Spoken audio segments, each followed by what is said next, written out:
लेकिन ज्ञान के रसिया बहुत कम होते हैं। अध्यात्म को समझने वाले और उसको आत्मसात करने वाले बहुत कम होते हैं। यहाँ तो हज़ार हज़ार किलोमीटर से लोग आ गए, इतने दूर दूर से लोग आए, 1000-2000 किलोमीटर से यहाँ आ रहे हैं लोग। कोई तमिलनाडु से अभी बहुत दिनों तक रुके थे और नौदा भक्ति कर रहे थे, और आकर के उनने पूरी शुद्धाहार की, कई तो प्रतिमाधारी थी जब से तमिलनाडु गए थे। तो वहाँ पर लोगों ने सम्यक दर्शन समझा, सच्ची परंपरा को समझा। यहाँ की परंपरा से वहाँ पंचकर्णक हुए, मंदिर बने, यहाँ बैठे हैं। प्रतिष्ठाचार्य जी आए, देखा, वाह धन्य हो, यहाँ तो उत्तर भारत बुंदेलखंड की परंपरा। जब गुरुदेव को आके बताया कि महाराज ने तो तमिलनाडु को बुंदेलखंड बना दिया, आचार्य जी बहुत हंसने लगे कि देखो कितना अच्छा। हमने कहा उनकी कृपा है, उनने जो हमें ऐसी शुद्ध परंपरा दी है कि उन्होंने आचार्य ज्ञान सागर महाराज महाकवि से पाई, और अपन लोग इस परंपरा से चल रहे हैं। तो दक्षिण भारत तक इस महान रत्नत्र की सुगंधि फैली। उन्होंने मोक्ष मार्ग में आगे बढ़ के काम किया। आचार्य जी के पास भी हमने 4 लोगों को दीक्षित करवाया जो दक्षिण भारत के थे। उनको साथ साथ रत्ना तक साधना करा के 2 मुनि 2 आरिका बने। ऐसे महाराज जी को बहुत अच्छा लगता है कि पूरे देश में जहाँ जहाँ हमारे शिष्य हैं वे सब जगह धर्म की अलख जगा रहे हैं, सबको जिनमानी का मर्म सुना रहे हैं, सबको चारित्र में आगे बढ़ा रहे हैं। तो गुरु को कितना आनंद होता है। जैसे एक कोई माली को या कोई कृषक को अपनी धान को देखकर, फलों को देख कर के आनंद होता है कि हमने जो बीज बोया था वो इतना विशेष रूप में पनप करके आया, तो बड़ा हर्ष होता है। वैसे ही हमारे गुरुओं को हर्ष होता है, इन विद्वानों को हर्ष होता है। ये कहते हैं कि देखो हमने इतनी जिनमानी की सेवा की, आज हमने इन ग्रंथों का, सुन रहे हैं क्या, सुन रहे हैं, हमने इन ग्रंथों का संपादन किया, अनुवाद किया, हमने कहाँ दक्षिण से उत्तर तक लाया उन तालपत्र ग्रंथों को, हमने इतना इनको सब किया है। तो आज उनको पढ़ के जो व्रत चारित्र में आगे बढ़ रहे हैं उनको देख करके इनको आनंद होता है। अगर हम जिस जिनमानी की सेवा ना करते, इस जिनमानी की सेवा हम ना करते, हम उपस्थित ना कराते, क्योंकि आज कोई मुनि आचार्य बन जाए, जरूरी नहीं है कि वो उस भाषा को जानते हों, ग्रंथों को अच्छे से पढ़ना जानते हों, वे चारित्र को जानते हैं। तो उनको देख करके ये सरस्वती के पुत्रों को देख करके आनंद होता है कि अगर ये ना होते तो हम इस मर्म को न जानते। इन्होंने जो ग्रंथों को संपादित कर करके हम लोग के सामने रखा, हम सहजता में उन आचार्यों की संस्कृत प्राकृत की वाणी को और ऐसे कठिन कठिन विषय, सुन रहे हैं, गणित जैसे शास्त्रों को कैसे लिखा है। एक सरस्वती के पुत्र के बेटे यहाँ बैठे हैं और इनके पिताजी ने गणित सार संग्रह का कैसे अनुवाद, उनके ही शिष्य यहाँ बैठे हैं, ये इंदौर के प्रमुख विद्वान। तो देखिए कि ऐसे बताइए कि अगर इन लोगों ने ये काम नहीं किया होता तो उसको समझ ना पाते। चारित्र तो मुनि पालन करते हैं, तो अगर चारित्र पालन करने वाले तो विद्वानों को, चारित्र का अनुपालन करने वाले अगर ना हो तो विद्वानों को हर्ष नहीं होता, और विद्वान ना हो तो गुरुओं को हर्ष नहीं होता। मैं 3-4 दिन से बात को कह रहा था, सबको जगाया कि ऐसे विद्वानों को आप सुनो जिन्होंने इतने विद्वानों को तैयार किया है। आज भारत के कोने कोने में महाराज जी नहीं जा सकते, लेकिन विद्वान जा सकते हैं, धर्म की बात सुना सकते हैं, गुरुओं के उद्धरण सुना सकते हैं, गुरुओं की चर्या बता सकते हैं कि चलो आज भी देखो ऐसे मैं जो सुना रहा हूँ उसको धारण करने वाले मुनि हैं, उनका दर्शन करो। उस प्रदेश में जाकर के सबको बताते हैं। तो बंधुओं, ऐसा काम सबके मिलने से ही हो रहा है। एक बार विधानसभा के सभापति आए थे बेंगलोर से, हम कारमाला में थे, तो उन्होंने कहा हमने इन गुरु का दर्शन किया, हम धन्य हो गए। भले यहाँ हजारों लोग नहीं दिख रहे हैं, हजारों लोगों से ज्यादा शक्ति एक विद्वान में होती है, और हजारों विद्वानों से ज्यादा शक्ति एक चारित्र वाले शुद्ध हृदय वाले साधु में होती है। मैंने उनका दर्शन कर लिया, तुमने हजारों हजारों लोगों को मैंने देख लिया।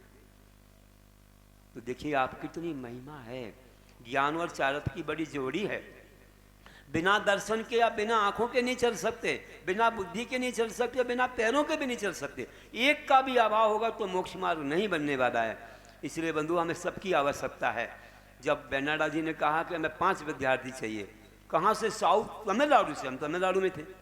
मैंने कहा भाई तमिलनाडु से कैसे मिलेंगे, यहाँ तो सब तमिल, हमने तमिल भाषा सीख ली, 1 वर्ष में हम सुन सुन के थोड़ा जानने लगे।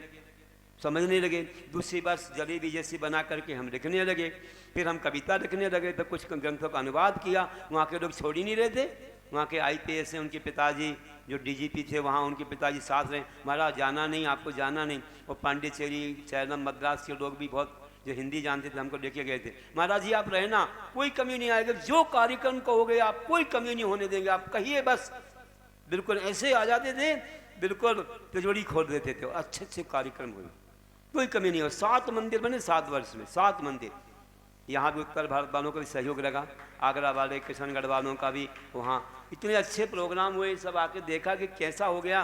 काका से सीखा, पाठशाला खुली, 40 गांव में महिला मंडल और सेवा दल बने, और पूरी शुद्ध परंपरा से वहाँ व्यक्ति अपने हाथ से अभिषेक कर रहे हैं, जलाभिषेक हो रहा है, और कोई भी ऐसी वहाँ पर कमी नहीं है कि जो आपको लगे कि मतलब कुछ परंपरा हटके। क्योंकि हमारा मन ये था कि दर्शन करके लौटना है। उनके भाषण से तो मैंने कहा जो कहूँगा वो आपको करना है, बिल्कुल वही करूँगा। और DGP का कहना रहता था कोई भी महाराज की बात को नहीं नकारेगा, जो कहेंगे। इतने दूर से चल के आया 2000 किलोमीटर से, अब सब मानो, मैं खड़ा हूँ, कोई विरोध करे तो। ना कोई भट्टारक बोल सका, ना कोई बोल सका। और मैंने अपने बिल्कुल यहाँ का डंका बजाया जो गुरु ने दिया था, और ऐसी मूर्तियाँ भी स्थापित हुई और मंदिर बने। वहाँ तो सिमरन के भट्टारक आ गए, बोले महाराज जी अब बहुत वर्ष हो गए, अब चलिए ना वहाँ। हमने कहा आपको अच्छा नहीं लग रहा है क्या? नहीं अच्छा तो लग रहा है, लेकिन आप कर्नाटक पधारिए। हमने कहा कितनी प्रभावना हो रही है यहाँ, कितने लोग व्यक्ति बन रहे हैं, प्रतिमाधारी बन रहे हैं। तो ये सब ज्ञान का प्रताप है।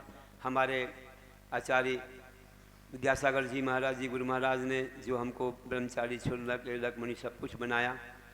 और यहाँ इंदौर में ही आचार्य श्रीमंदर सागर जी ने, जो हमारे शांति सागर जी 4 चक्रवर्ती की परंपरा के थे, उन्होंने सरलेखना के समय पानी त्याग किया, और 90 वर्ष की उम्र में हमारे सिर पर हाथ रखा, और अपना आचार्य पद भी उन्होंने त्याग दिया। और उस समय से श्रमण लोग बड़े, और आज करीब हमारे कुछ कम ही शिष्य हैं। गुरु के सामने क्या हमको, वो जो सूरज के सामने दीपक है, सब उनके पास ही भेजते थे। फिर भी जो नहीं बढ़ पाए उनके पास करीब 20 शिष्यों को हमने आगे बढ़ाया।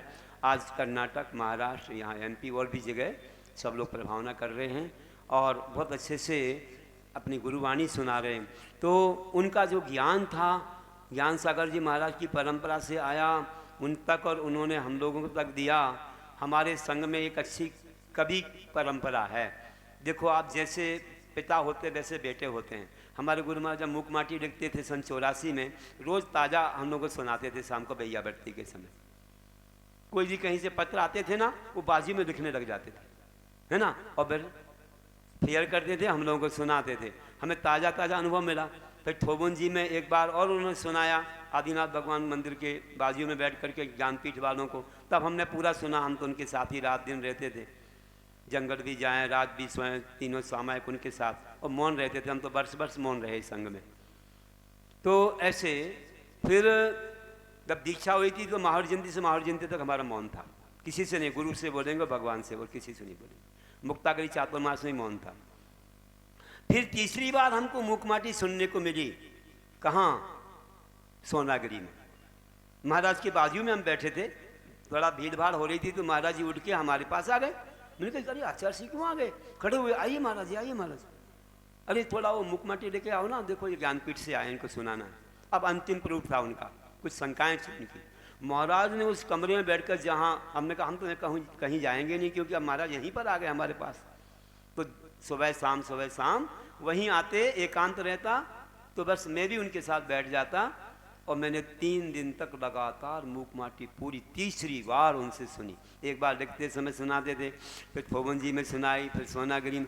ऐसा मुझे जो अवसर मिला, तो उनसे जो ज्ञान और कई चीज़ें, समय सार, सठखंडागम आदि और महान गोमट सार आदि से ग्रंथों का, प्रवचन सार, सब कुछ ऐसे ग्रंथों का जो मुझे स्वाध्याय मिला। कातंत्र रूप माला हम लोगों को संस्कृत की उन्होंने 2.5 वर्ष में पढ़ाई, सन 85 से लेकर के। पूरा बीना से प्रारंभ हुई थी, और पूरा पपौरा जी, आहर जी, ये तो देखते होंगे, ये तो फोटो खींचते थे उस समय। क्यों भैया, सुन रहे होगे नहीं? हाँ, उस समय तो पिताजी के साथ आते थे। तुम्हें मालूम है, ऐसे संस्कृत स्लेट पर लिखकर पढ़ाते थे। अच्छा से हम लोगों का सौभाग्य रहा कि लखनऊ सावकाचार तत्वार से हर चीज़ उनसे अलग से पढ़ने को मिली। अब बाद में संग बढ़ गया, जिम्मेदारियां बढ़ गई, फिर तो ऐसा मौका नहीं मिला लोगों को जो हम लोगों को मिला। उसी से हम लोग संस्कृत ताकत सब चीज़ें जो है उन्हीं की देन है कि उन्होंने जो हम लोग को पढ़ाया, तो उससे हम लोगों को ये सौभाग्य मिला। तो आप सब लोगों को जो कुछ दे पा रहे हैं सब उनकी देन है। सदाचार सूक्तिकार पर बोल रहे थे। सदाचार का अर्थ आप तो जानते हो बहुत सादा सिंपल है। सदाचार सद आचार है। क्या होना चाहिए सदाचार? अपने जैन दर्शन में जो सदाचार है वो कितना अच्छा जैनाचार, कितना अच्छा सावकाचार उसमें भरा हुआ है। न्याय नीति से चलने की बात, सदाचार से जीवन जीने की बात है उसमें। सादा जीवन, उच्च विचार, simple living and high thinking वाली बात जो महात्मा गांधी ने भी नहीं अपनाई, उन्होंने भी अपनाई। हमारे भगवान महावीर का सिद्धांत, एक धोती में रहे। देखो आप स्वयं बनाते थे अपने हथकरघा से, कैसे उनका जीवन रहा। उनने भी अहिंसा पाली, अहिंसा से देश को स्वतंत्र होने की बात कही। तो ये भगवान महावीर की जो अहिंसा है ये सदाचारमय थी। पूरे देश विदेश के लोगों ने, अभी आपने एक कृति देखी सबको मिलेगी, उसका नाम विश्व धर्म की रूपरेखा है, पार्श कीर्ति वर्णी। हो सकता बाद में विद्यानंद जी बने। तो उन्होंने जो बनाई थी इतनी बढ़िया, सभी धर्मों की उत्पत्ति के बारे में कहा और जैन धर्म से सबके लिए मिला है वो बात कही है।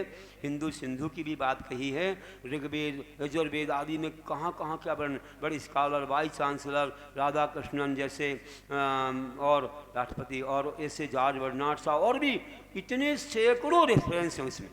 कितने शास्त्रों के ऊपर बनाई और ये बहन ने संपादन किया। पीछे उसमें दे दिया कितने ग्रंथों के संदर्भ है इसमें। अच्छी अभी नई कृति आई है, उसको हमने तमिल में, कन्नड़ में भी करवाया है और हिंदी में 2-3 बार प्रकाशित करें उनके ही नाम से, क्योंकि उन्होंने जो दिया अपन क्यों नया लिखे, बहुत अच्छा काम किया है। तो वो सब विद्वानों को पढ़नी है और आप जितनी मांगोगे, हमारे पास से जो कृतियाँ जो निकलती हैं, अब ज्ञानपीठ की बात छोड़ दो, बाकी में कोई मूल्य नहीं होता है। आप जितनी चाहे जब भी मिलती हैं आप पढ़िए, बस नियम लेके पढ़िए। ये हमारा शुरू से। और छपवाने वाले भक्त अभी 2-3 तैयार हो गए। महाराज जी आपकी कौन सी कृति छपाना, और 1000 प्रतियों में नाम आके और हम सबको एक वर्ष तक बांटते रहते हैं, नियम देके बांटते हैं। नियम से जल्दी पढ़ता है व्यक्ति। वैसे अलमारी में रखता मेरी होगी, पैसे से लेके आया, और नियम दे दिया तो जब तक वो एक फल जो है ना त्याग रखेगा, कृति को पूरा पढ़ेगा, तब तक त्याग हो जब तक कृति पूरी नहीं हो जाएगी। तो ये जल्दी पड़ता है व्यक्ति कि भैया कोई खाने में ना आ जाए, कहीं ऐसा ना धोखा ना हो जाए, तो पढ़ लो, क्योंकि हमने नियम लिया है महाराज जी से, शुरू से चल रहा है। मेरे पास पुस्तकें रखी, लोग आते हैं कितनी, यहाँ पूरे चाहे महिला मंडल जब यहाँ आगमन योग पुस्तक ले गए, सब लोगों ने उसका प्रश्नोत्तरी लिखी और उन पर प्रमाण पत्र मिला उनके लिए सम्यक ज्ञान भूषण भाव विज्ञान परीक्षा बोर्ड से, और सिद्धांत भूषण के लिए लेके गए हैं, अब उस पर भी मिलने वाला है उनके लिए, जो बहुत अच्छी करती है।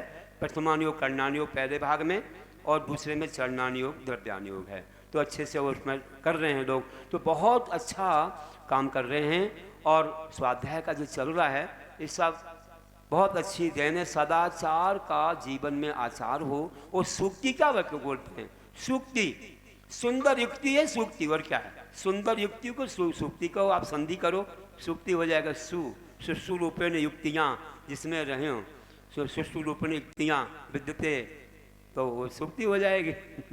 तो देखिए आप, ऐसी सूक्तियाँ जो दीवारों पर लिखी रहती हैं बहुत अच्छी है। कई तुक भी मिलाया गया है और उसमें गागर में सागर के समान एक बड़ा वाक्य ना लिखते हुए संक्षेप में बहुत बड़े किसी अर्थ को भर दिया जाए, उसको बोलते हैं सूक्ति। जैसे अपन गागर में सागर समझ सकते हैं, और सूत्र कैसा होता है, ये सूत्र के समान सूक्तियाँ हैं। सूत्र की परिभाषा आप जानते हो क्या होती है?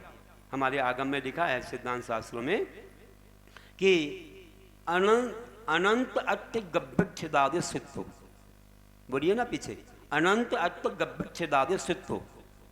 कोई नहीं बोल रहा, क्या आपके दांत नहीं है क्या? बोल नहीं रहे हो ना?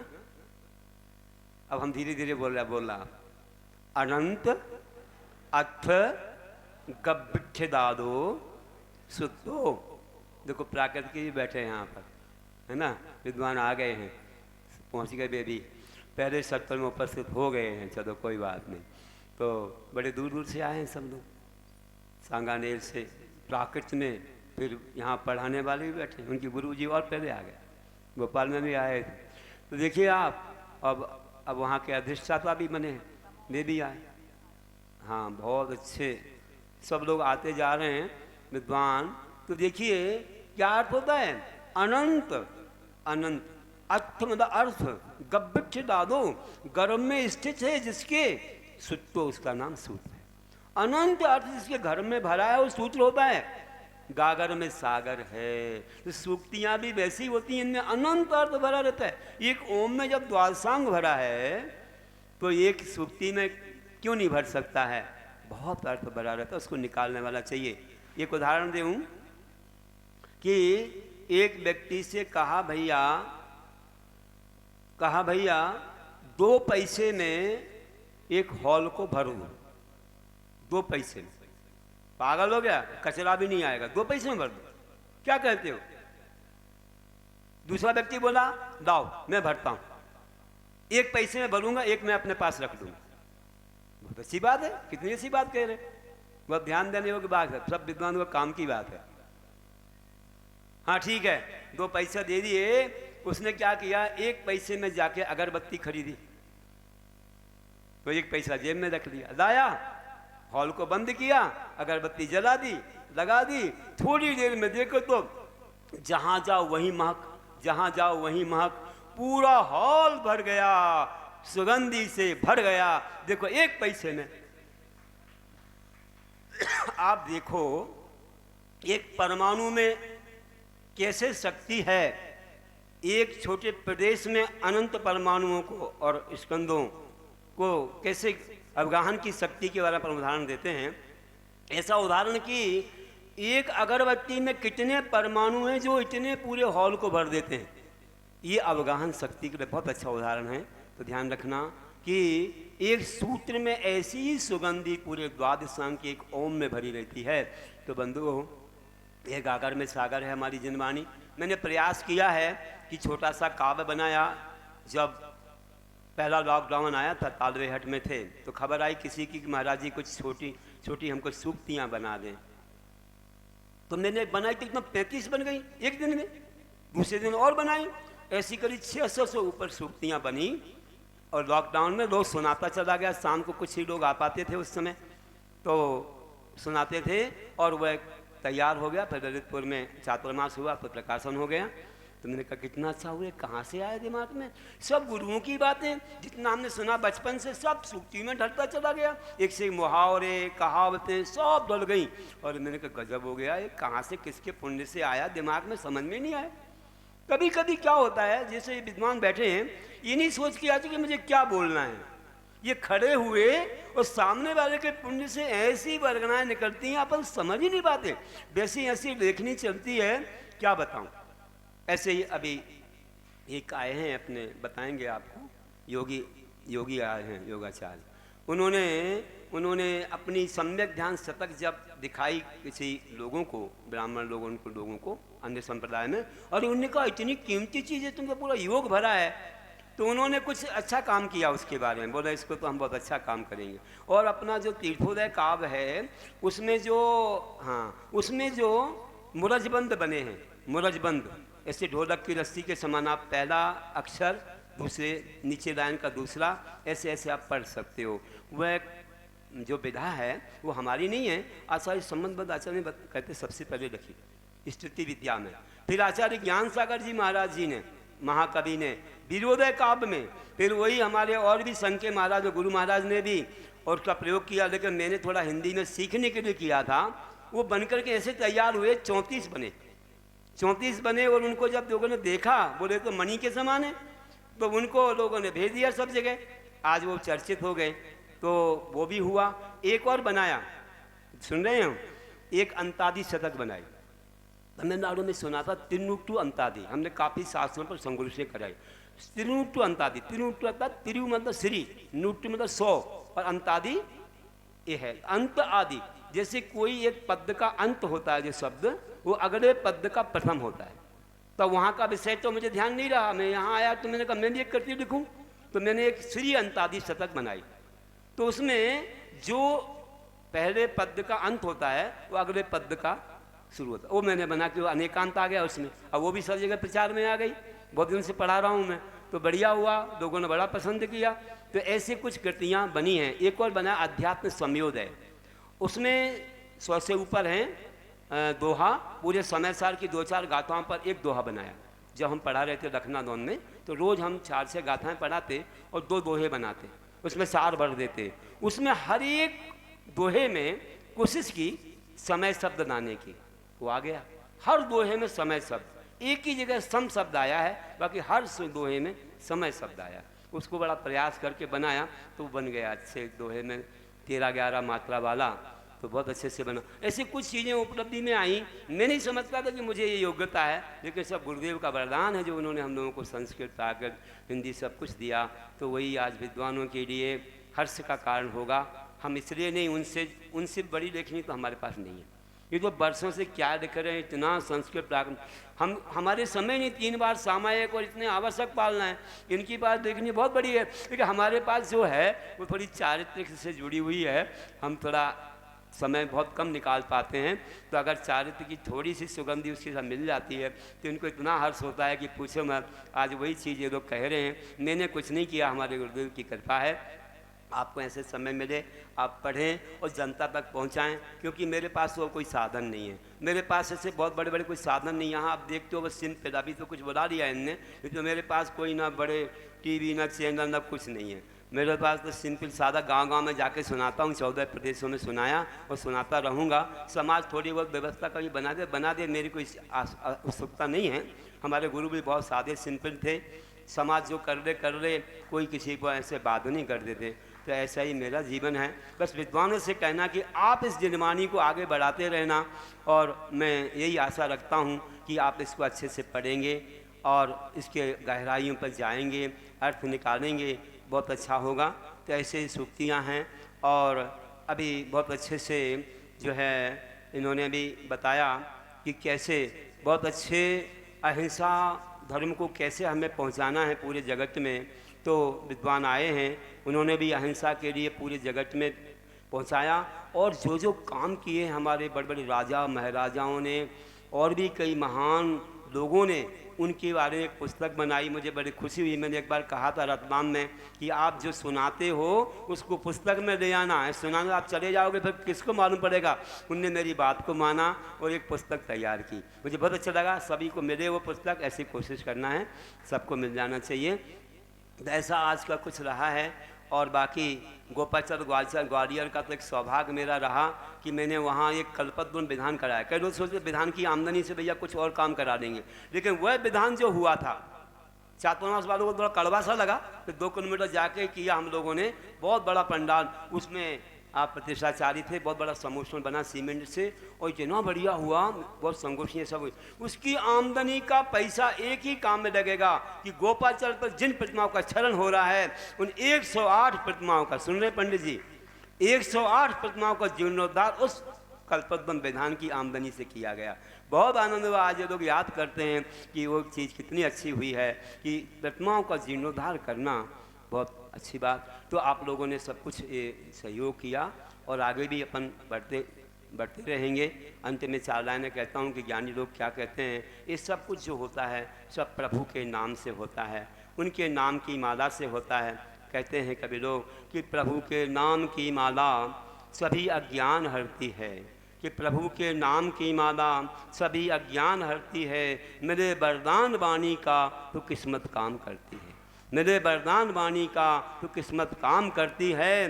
तहे दिल से जो हो अर्पण, तहे दिल से जो हो अर्पण, तो सारे काम बनते हैं। और उसी की नाव सागर से किनारे पर पहुंचती है, उसी की नाव सागर से किनारे पर पहुंचती है। बोलिए महावीर भगवान की जय। चलिए आचार्य श्री का अर्घ चढ़ाएंगे। आचार्य श्री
और एक बार ये गवर्नर को शिखर जी ले गए थे।